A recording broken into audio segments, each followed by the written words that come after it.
Thank you so much. Oh, not too much, please. Bless you for coming, and thank you very much for being at home. I hope your day has been a super one. I have had a fantastic day. The sun has been out, the crocuses are blossoming, the birds are flying around in the sky, and I feel fantastic. And I have a great dish for you. This is a dish which, in a sense, I designed myself, although I didn't, but I'll tell you about that later. It comes from, it's called Crepes Fruits De Mer, and it's an English dish, and it comes from Sussex in England, where I met my first love, and that's where we're going to today, to have a look at the beautiful part of the world, lovely Sussex. Sussex, that's actually Chichester Theatre. And the beautiful stately homes of England, where Lady Cynthia serves you tea bags on the lawn. 25 cents admission, fantastic. And there, this glorious rivulet of dark brown water which runs beside the manor house. A manor such as this was Gravetye Manor. Gravetye, where I waited, on table, where I served such people as Sir Winston Churchill. And here is Rye, a lovely spot, one of the Cinque Ports. And Hilaire Belloc wrote a beautiful piece about this part of the world. I don't remember how it went, but it was a very beautiful piece. Sussex, Sussex, but that's how I shall be, the Galloping Gourmet in 2 years' time. And I'm only 23. And thatched roofs, check-ins, which are not set in, I don't know what that is, looks a bit dismal. That is the sort of place where Shakespeare would have been born if he'd had the chance. So Sussex, Sussex by the sea, good old Sussex by the sea, where I spent my youth mending nets and wearing hats like that. I did. In Hastings, and there are the white cliffs of Dover that have welcomed back many people who visited the natives who live to the south of the cliffs of Dover, as every Englishman will tell you, they do. You see, it's an unfortunate fact, but they do. I must put my finger down. I was sitting by this fireplace in Gravetye Manor in East Grinstead, or near East Grinstead in Sussex, and I was discussing with Mr. Young of Young's Potted Shrimps, whom I'm sure you must know. He's a tremendous character, and he was saying to me, you know, Graham, you know, boy, I haven't had a dish of shrimps for years, or a seafood dish, which I've enjoyed absolutely thoroughly. So I said, I tell you what, let's slosh one up together, and I'll see where I can get the chef to do it. So that is the dish which I'm going to show for you today. Chef to the stars, Wolfgang Puck finds the food lover in everyone. In the fields, behind the scenes, and back in his studio, Wolf's ready to teach you how to create his special signature dishes. Watch Wolfgang Puck tonight at 9. Women, they have the same active ingredients as comparable supplements from GNC, but cost 20% less. Just $29.99 for a 3-month supply. Savings equals 20%. Call right now, and shipping and handling is free. So order Ultra Choice Premium from Walgreens today.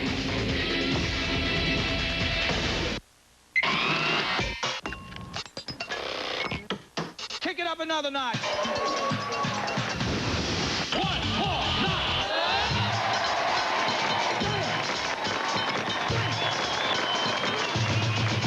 Bam! Emerald Live, every night at 8 and 11 on Food Network.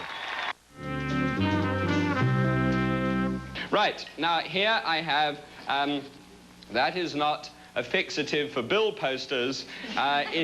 It is, in fact, although it is rather hard to believe, a rather thick sauce. It is a beautiful white sauce which has been seasoned with salt and pepper, which has had 3 ounces of butter and 3 ounces of flour just moved together in the bottom of the saucepan to make a roux. And that has been allowed to sort of bubble away for about 5 minutes, and after that enchanting period of time, you pour in some milk, slosh it all up together, and it comes out looking like that. And you'll think you failed, but you haven't, because that's exactly how it comes out. Right, well seasoned, salt and pepper, and beautiful, and it's allowed to cook for about 20 minutes until it has despumated. And that is what it has done. All the little starch cells have broken up, and it has clarified itself in a sense. Right, good. Now, because it is rather thick, you add a morsel of white wine. In fact, if you really want to know, there's half a cup of dry whiters in there, most of which is now coming out of the saucepan onto the top of the stove. You stir that around, and the idea is it thins it down a bit. You may have to add even more, but it won't hurt it. It does need a trifle more. So we just keep that on a lowish heat there, very low heat, just to keep it sort of warmed up, ready for the rest of the stuff. Right. Now I have here some rather intriguing goodies, if I can find them. Some clarified butter, and you get a large pot like that, and you pour the clarified butter into the bottom, and you'll notice that because it's clarified, it's not burning. And you turn the heat down a little bit because you don't want it to be too hot. And we take, first of all, shall we say, a pound, roughly. Actually, if you could jam all those into a cup, which I think is the way that you like to perform, you will find that you will make 1 cup of shrimp. And these are beautiful shrimp or prawns in other parts of the world. And look at them. They're gorgeous, and they're green, and they're lovely. And all we have to do with those is just drop them into the butter. Ah!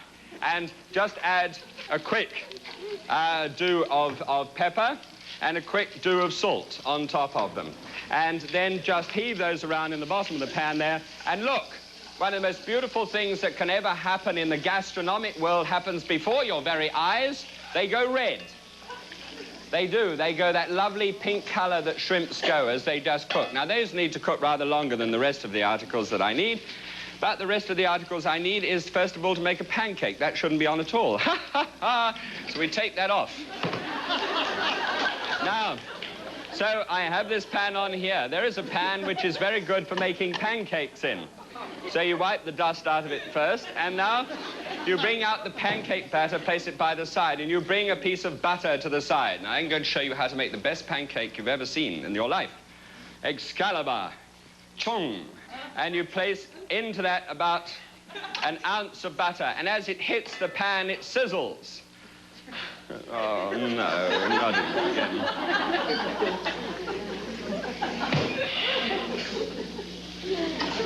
It sizzles. And you just turn that around the bottom of the pan until it really sizzles like that. Now, it will come up as a froth.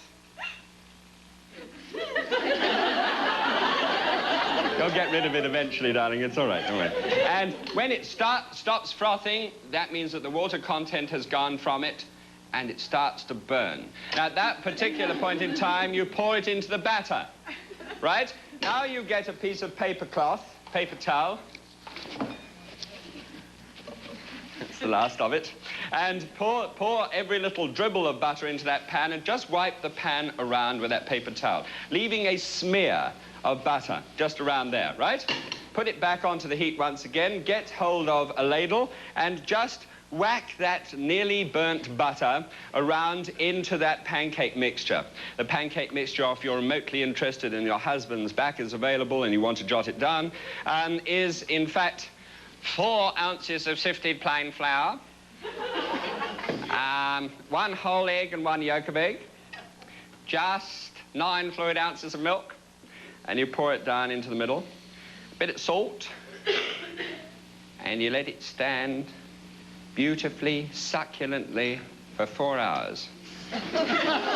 You do. You let it stand for 4 hours. Then you pour it into the pan, and you keep on running it around the pan like that until it sort of stops. Place that down there like that, and you wait, as all good people wait in the kitchen for great things to happen. And you look down at it, and I've done so many of these that you are aware now of what is going to happen, are you not? So will you please tell me what is happening now? You are waiting for bubbles. Yes, madam, you watch. You wait for bubbles to arise on the surface, rather like an underneath shot of the moon. Very good. We allow it to go on top. No on top. Waxy. First prize, sir. Thank you for watching the show. When it has now gone bubbly and waxy, you approach the dish with your palette knife. You walk gently towards the pan so as not to disturb it. You place your palette knife down underneath, don't you? And you put your little tiny delicate fingers on the outside and you go shoom, don't you? Now what do? You flip it like that. All right? Very good. And that's how you make a pancake. It is that very simple, and there it is, and you just stir it round like that, and it just gets heated up, and then you take this, and one of these sheets of ridiculous transparent rubbish that sticks to everything, you then place that on top of the other ones that I have made in advance, and look how beautifully thin and gorgeous and light and fluffy the whole thing is. So you put it back there because we need that back there, and, oh, yes, and I might as well put this back here, and we have got to the stage of getting some flounder or sole. This is flounder or sole right there, cut into pieces about that size. I think you could call it 1 1/8 of an inch square. And then you take hold of a plastic bag, you drop the pieces of sole into the plastic bag, you add some white pepper, a quick screw of white pepper, about, say, 5 or 6, and then a little bit of a dust of salt onto the top, and don't be niggardly with it, and you just take your bag and you bounce the sole in your bag. I'm bouncing the sole in my bag. You're losing it, my friend. Calcium. Every day. 100 milligrams here, 30 there. What can you do? This. Viactive. A soft, delicious chew. Just twice a day. Gives your dishes and quick business lunches. Dinners from my recipes I hold so dear. The pastas. Veal. Fish. Pizzas from our wood-burning oven. It's all here, lunch or dinner at Capone's. Capone's may be new to you, but in a short time we will be just like old friends. Salute and ciao bella.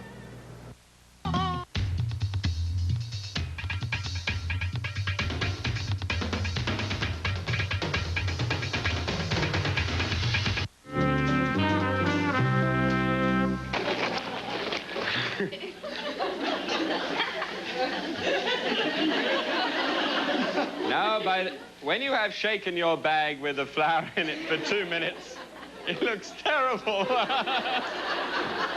So you just place that down into the bottom of this. Oh, my God, look at that. Oh, dear. And then you just stir that mixture of dough and fish into the bottom. Now, it all separates out and it'll brown beautifully in there when we turn the heat up slightly. You see, one of the most important things to remember with fish, and I think I should tell you this, is that fish, of course, and I've told you this, I think, before, is that fish is so tender that it really has absolutely no need of cooking. You can eat it raw, except that it isn't altogether palatable. So you're only cooking it now to infuse a flavor into it. That is the only sole reason for doing... I love it, I love it. It's a good job, I'll enjoy it. Now, I want to introduce you to Joe. Now, I found out it was Joe, and I'm sure you would like to know, too. And if you have missed that particular program, this is Joe. Now, Joe has little groovy, hard things underneath here. The first pair of swimmerets are hard. And believe it or not, I'm sure you will, males are sweeter than females. It is... Thank you, sir. Thank you, sir. It is, throughout the entire animal and the female world, accurate. Now, you take this and it's just harder to get a piece of tail like this. You just take this, through like that, and you cut that back and remove the tail from the shell. So you pull that back there, and that just removes the membrane surface there. And then you just take the top of that and pull it, and absolutely nothing happens. It's really quite fascinating. You just run the knife blade around there like so, and try again. This one was drowned in fresh water. I don't know that it isn't cruel to drown it in fresh water, but it doesn't seem to be so bad. Now you take hold of this piece of beautiful transparent lobster like that, and you cut it into collops. And that is what collops are, little thin cuts across the back. And you just heave those in with the rest of those ingredients there and give that a quick stir. Where's my thing gone? Ah, here we are. Give it a quick stir around in the pot, like so that now you're separating out all of these items. You're cooking each of these things. The shrimp have had just a little bit more time than the fillet of sole, but everything now is cooking beautifully. It's seasoned, and the seasoning went in with the flour. Right. Next, you take some of the mushrooms here, and into this pan here, you pour a little clarified butter. Now you just shake that around in the bottom of the pan, take the mushrooms which are finely sliced, and pop them in. There's 4 ounces of mushrooms there. Oh, they're stuck to the bottom. 4 ounces of mushrooms go down into the bottom. You take hold of a lemon, and you roll it under your hand. I hope you're doing this now. Do you do this? Always. Oh, good, that's fine. Those we'll miss there. Just cut through and look. See how beautiful that is? Always squeeze with the left hand. You know the reason for that now. You don't put the lemon juice into that one, actually. You put it into the mushrooms. But I think I might add just a little bit more of the lemon juice there. You really didn't need to show me that, did you? And then sprinkle that with cayenne pepper, as you should always do, eh? With mushrooms, always lemon juice, couple of pips, and the cayenne pepper brings it out. Now, this is hissing away now, so let's get some brandy. Some warmed brandy, first of all, which is really doing nicely. And take, oh, I've got one out. Take a match, long strike, and then the brandy. 2 fluid ounces of brandy in there, 1/4 cup. Set light to it, and then stir this around. I think I've lost my eyebrows again. Turn that around. My spoon is burning. That smell that comes off there. Now, just all you have to do is just simply to take hold of this mixture of the sauce and pour that wine sauce, half of that wine sauce, which is 3 3/4 cups American, which is 30 imperial ounces. We'll take you over yet. And put that down, and then stir that whole mixture together. Be very gentle about it when you stir it together. You don't want to break that fish up. Just stir that together. Doesn't that look fabulous in there? That really does, and the smell of that burning brandy. Now you heave into that 4 tomatoes, which have been seeded, and their skin has been taken off, rather, because I haven't got false teeth. That's the only reason you have the only reason why you have, this is how you cut these up, by the way, the only reason why you take the pips out is if in the event that you think that somebody who is dining with you has, in fact, got false teeth. So you stir that around, you mix this mixture up here, you pour that mixture down into the top of there with those lovely, freshly cooked mushrooms. Now, how about that? Is that really rather good? Now, all you do now is just quite simply to get... Oh, I'm galloping, is you get 2 pancakes, 2 very, very thin pancakes, like that. Right, 1 and 2. At the very last moment, you flash over to the fridge. You open up the fridge and you take a dozen oysters, and you plot the dozen oysters into the whole thing and stir them in. Now, the dozen oysters really make that fantastic at the very last moment. Now just take this whole mixture, and I'll show you and discuss with you what I'm going to do. Look at that mixture. It is absolutely fantastic. You take that mixture of shrimp and sole and mushrooms and tomato with the flavor of the burning brandy in it, like so, and place 2 great heaping spoonfuls. I'm a gut, so I'm going to add just a little bit more than I should. So just slop that on top. Run the top of the pancake over like that, and just upend it like a rather badly made omelette, right? So whip once, whip twice, and fold. Now, just 2 of them. I'm going to leave the rest for afters. I just want to take that off the heat. Now then, all you do is you take hold of the sauce, and to the sauce, I hope you're following me, you add a little grated cheese, like that. And you just whip the grated cheese into that sauce there, beat it all up, and you've then made a cheese sauce, a cheese wine sauce. Am I right? Of course. So then you take a spoon. No, John, yes, there it is. So you take a spoon and you just nap. I'm going to show you one of those. Just nap the whole of that underneath there like that. Just run it over the top. And then sprinkle the rest of that with cheese and slap it under a hot broiler until it goes beautifully brown. There's Crepes Fruits De Mer, and it's just, believe it or not, for you. You can lose weight and eat really great food and get to your healthiest self. It's really an achievable thing. I can show you how. Join Kathleen Delmans for Cooking Thin tomorrow morning at 10:30 Eastern, only on Food Network. Okay. Anything else I can get you? No, I'm just gonna lie here. You sure? Cup of tea? No, I'm fine. Just anything really quick? It's flu season. Okay. I'll see you tonight then. And time to fight back.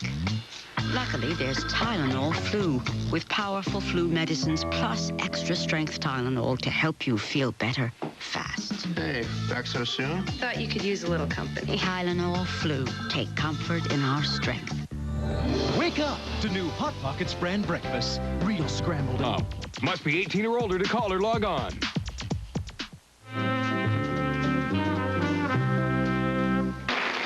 All right. Into this very quickly. Now you have something like a cake slice to serve this to yourself with. I knew I was going to be a guts, and I knew it would come back to roost. You put enough of that mixture in so that it doesn't fall out. And you just serve that like a beautiful crepe that it is on that plate there. And you just take a small nibble. Look how fine that crepe is. It's so fine with that mixture there. Those plump, beautiful oysters and all those shrimp and the brandy.